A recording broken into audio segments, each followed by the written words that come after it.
Now, Jakc DePost is one of those racers who, I believe, kept, well, for the most part, the original livery, from Cars 1.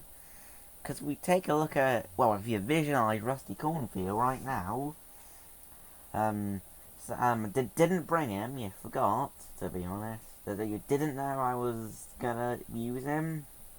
Well, maybe that's a lesson learnt for me here in the future to always bring other cars. Does that make sense? Still, back to Jack.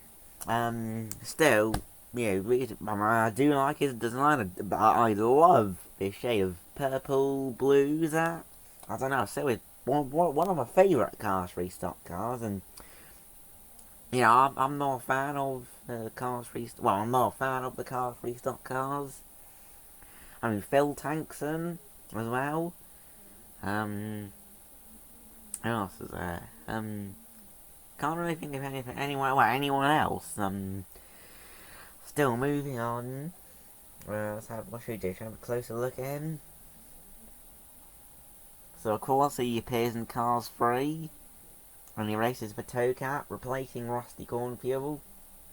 He then got fired about halfway through the season. Got replaced with J.D. McPillar, I believe.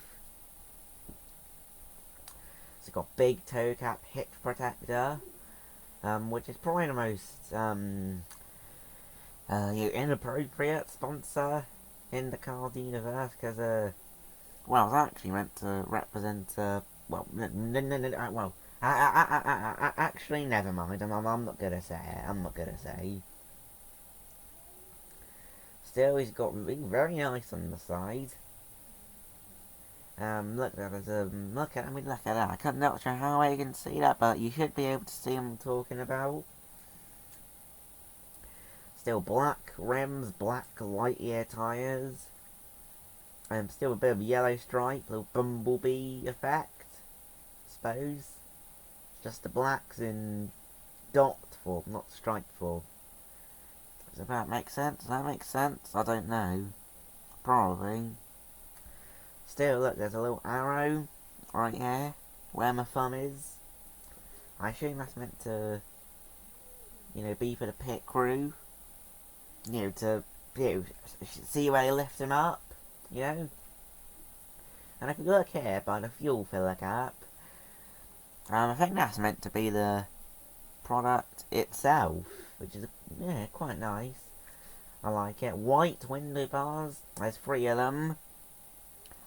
Some cars have more, some cars have less. The yellowy orange number 4.